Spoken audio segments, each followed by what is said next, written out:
Hello guys! Naalala ko lang nung mga bandang 8 years old ako to 9 years old. Year 1997 ba yun? Basta mga ganun.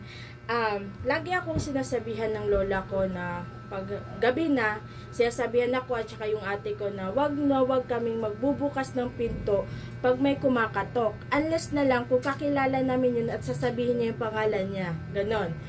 Kasi guys, nung panahon na yon, yung 1998, 1997, doon na uso yung salitang tukhang. Yung mga akyat bahay na kung saan kakatok sila sa bahay ninyo, tapos pag binuksan mo, papatay yung buong pamilya nyo, tapos pag nanakawan kayo, ganun yun. Ewan ko na lang, baka nauso na lang yung salitang tukhang ulit nung panahon ni Duterte sa war on drugs niya. Well, move on tayo sa politics ha, move on tayo. Hindi tayo mamumulitika dito. Okay, magre-review tayo ng movie review. So, ayun na nga guys, lagi kami sasabihan ng lola ko, kahit nga sasabihan kami na wag naming iwan yung tsinelas namin or sapatos or mga sinampay sa labas. Kasi daw, once daw nasuot yun ng mga kumakatok ng mga pintuan, once daw sinuot nila yung gamit namin, mabubuksan na lang daw nila yung pintuan at agad-agad na makakapasok sila sa bahay. Ganun yung lagi sinasabi sa akin ng lola ko. Ewan ko ba kung totoo yun o hindi. Basta, sinusunod na lang namin kasi natatakot din kami. So, syempre, yung lugar namin, bukid, o sa Negros yun, lugar namin bukid, yung hindi siya city, hindi din siya barangay, basta hindi pa siya asinsado na lugar ng panahon na yon. So, syempre, kami, mga bata pa kami, makikinig kami sa matatanda. So, yun. Bakit ko nakwento ito?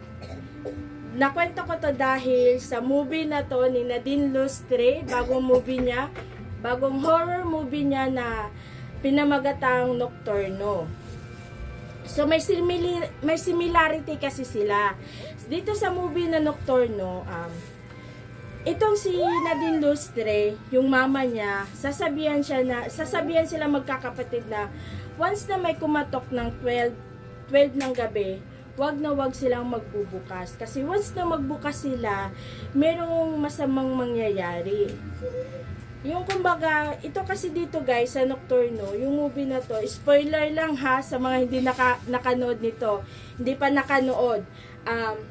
Kasi dito, sa movie na to, once na buksan nila yung kumakatok sa kanila, pagdating ng 3 days, papatayin sila. Parang gano'n, parang kukunin sila. Habang pinapanood ko yung movie na to, lagi mong maki-question ka talaga, makukuryos ka, sino ba yung kumakatok? Sino ba yung pumapatay? Ano bang dahilan nila? Kasi hindi sinasabi, hindi binanggit.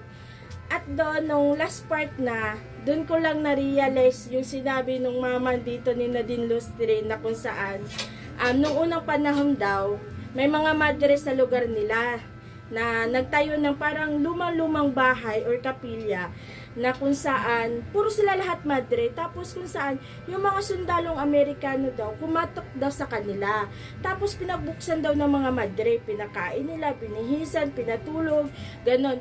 Pagkatapos daw makuha ng mga Amerikano yung mga bagay na gusto nila, pinagpapatay daw yung mga madre.